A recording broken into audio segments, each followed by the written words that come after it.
Hello, good morning guys. Alas 10 ng umaga pa lang dito. So, kain tayo. Ang breakfast ko po ay chapati. Chapati. Chapati at saka tomato chutney.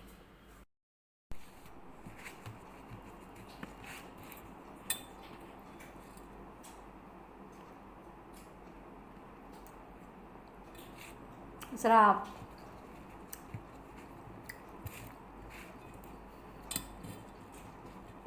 Alam nyo guys, itong tomato chutney ko, mga 4 na araw, nilalagay ko lang siya sa ref. Kasi pag lutuin ng buti ang kamatis, di ba, pulang-pula.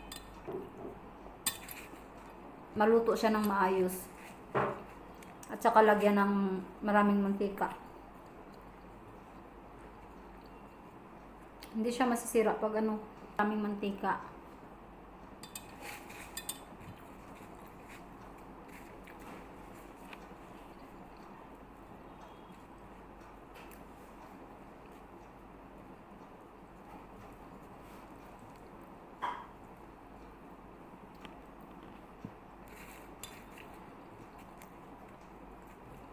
So, 4 na araw guys, hindi ako makapunta sa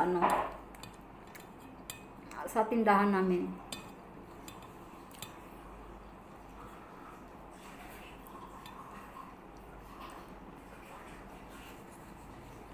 So, dito lang ako sa bahay. Mabuti na yan at saka makalinis ng bahay. At maka-upload ng kunting videos. Dalawa lang kami ni Nickel dito. Kasi nga ngayon holiday. So si Nickel dito. Saka yung yung tatay niya andun sa tindahan namin.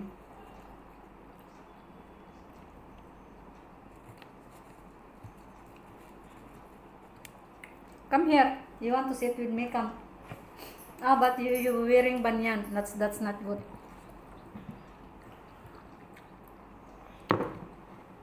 Did you wash that? Are you sure? You know that's from Kuwait. No. New York. America. This one, I buy this from New York. Binili ko ito sa New York. Parang may yan siya may lumulutang yan na parang may tubig dito. Tapos parang may lumulutang siya na bilog-bilog na color itim.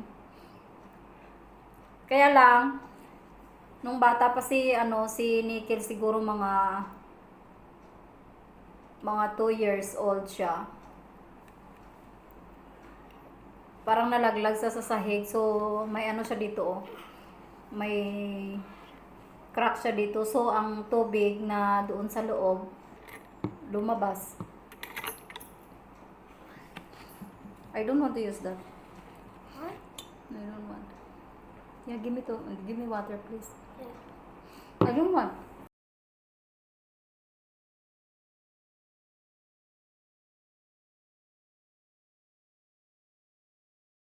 Pagkatapos kong kumain, sasabihin ko mamaya bakit dito ako sa bahay ng 4 na araw.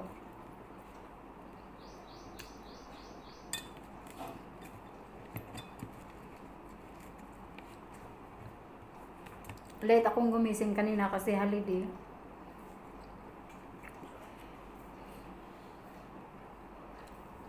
Remove your glass here. Wow, I'm drinking this. Is so full, the water. Drink.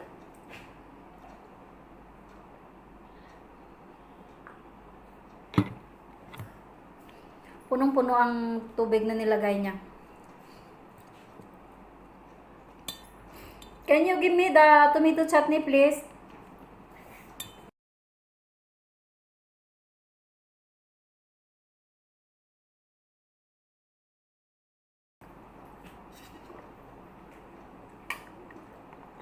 Ayan siya guys, oh. Ayan. Nilalagay ko lang siya sa sa ref. Kahit 5 araw, okay lang ito siya. Masarap pa rin siya. Hindi siya masisira.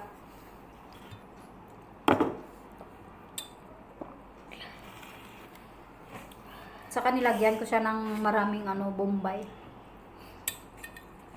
Mahal ang kilo ng Bombay ngayon. Pero kahit mahal, ang gustong-gusto ko sa sa pagkain, maraming Bombay, ahos. You know what it is a Bombay? Huh? Bombay? Bombay, Bombay. onion. What is the ahos? Ahos means... Ahos? Ahos means seed. Ahos seeds. Garlic. Garlic. Mm. If you talk to nanay, you ask nanay, this is the sounds outside. Magkano ang ahos sa Pinas? Monkeys. Close the door. The monkey? Close the door.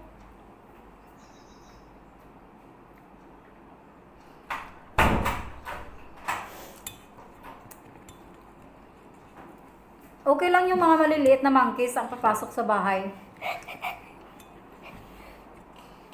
Tell them what it is. Pag sigawan mo, babalik sila takot. Pero pag lalaki ang papasok, yung mga malalaking monkey, lalaki yun, walang takot yun. Saka palabasin mo, hindi yun takot. Babalikan ka. Tatalunan ka pa.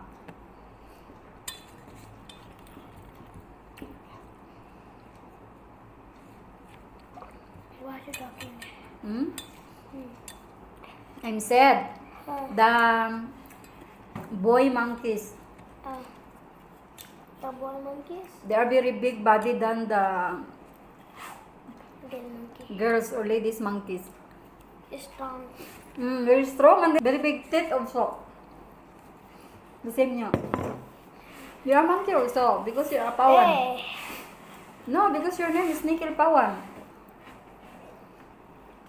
It's Isekar. covering the camera. This is a car, you know. This car. I like this car. Tapos na.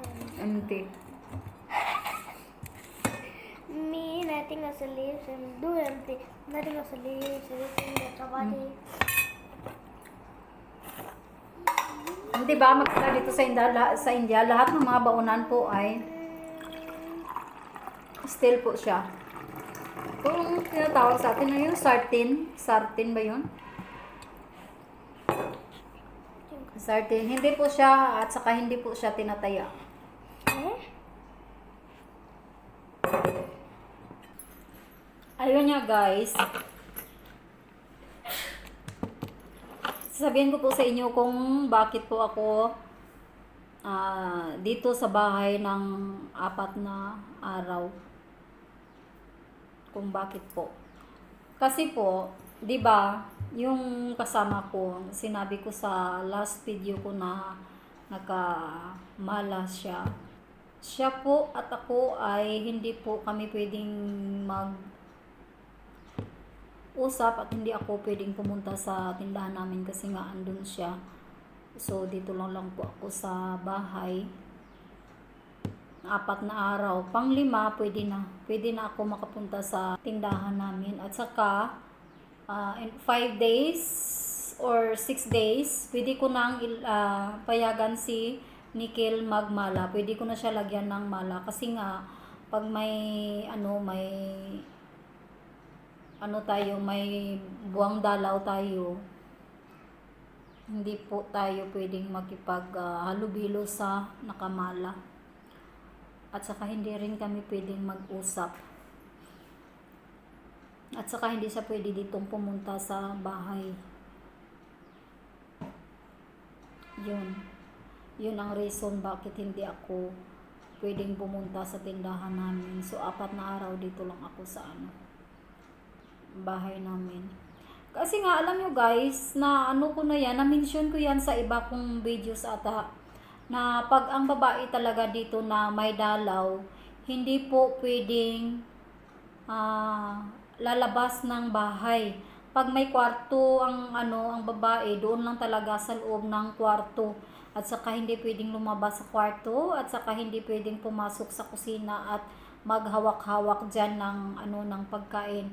Pero kung wala namang choice na ikaw lang mag-isa na babae sa loob ng bahay, maaga ka na lang magising at saka maligo po bago ka maghawak ng mga pagkain or magluto ng pagkain. Pero hindi pwedeng gumawa ng puja dito sa loob ng bahay or magsindi kasi yung lamp na ginagamit namin ba, ang tawag dito po ay dipam. So hindi po pwede namin yun galawin ang puja room. Last week naka general cleaning ako ng bahay. Parang kasi magmamala yung kasama ko. Ngayon po ay halimbawa 3 days. Kasi dito sa India, pag ang babae ay dadatnan, ang first day talaga, that time na alam mo na lumabas na, may lumabas na sa'yo, talagang automatic na ka nga pupunta sa bathroom at saka mag full bath po. Dito po ang ganyan po ang nila dito. Pagka 3 days, kailangan mag full bath. Second days, hindi ka mag full bath. Pwede rin na mag half bath ka. Tapos, pagka 3 days, kailangan mag full bath ka na, diba? Pangatlong araw na. Pangatlong araw na dito, maligo ka na at saka labahan mo yung ginamit mo.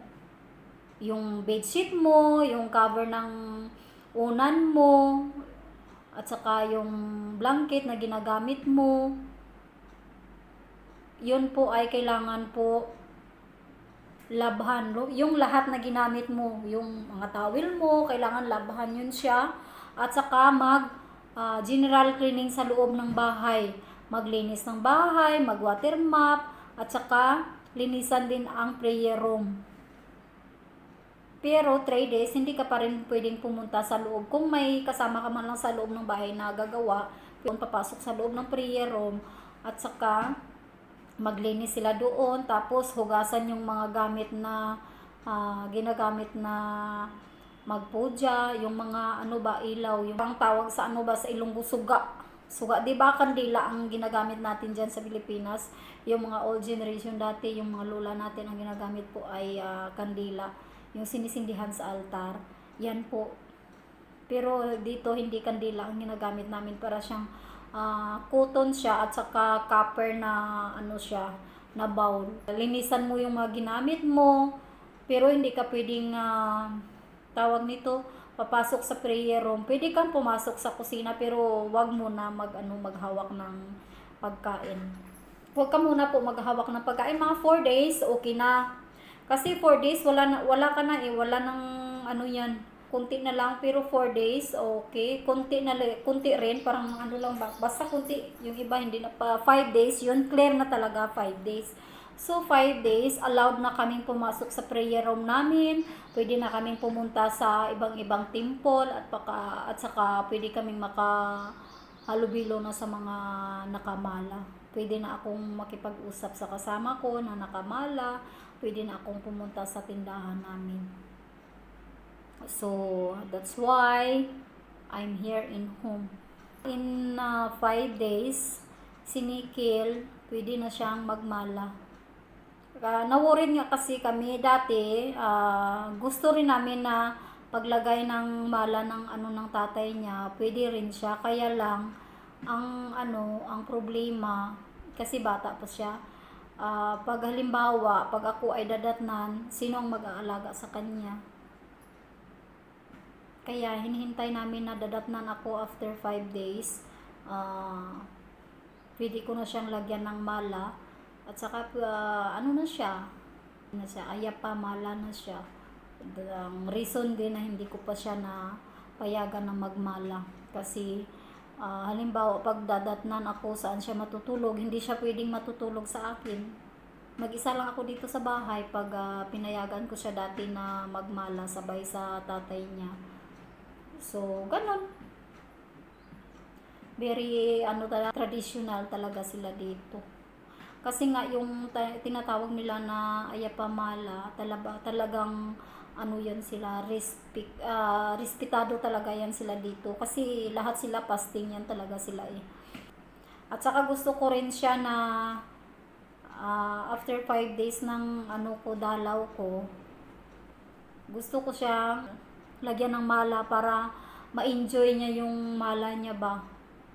Kasi nga walang klase, holiday dito in 9 days siya ng mala. Pero gabi ay ihatid ko siya sa tuition niya para hindi niya makalimutan kung ano yung mga subject na sa school niya. Ay third time na ninikil ngayon. So third time niya, ibig sabihin may lalagyan nila ng kwintas yun dito sa liig na may may bill. So, ayun na nga guys. Yun na po muna ang ma-share ko naman sa inyo. Kung mayroon pa kayong pwedeng itanong sa akin, comments down below. I-try kong sagutin yung tanong nyo about Hindu's tradition or Indian tradition po. So, maraming salamat po. Thank you for watching.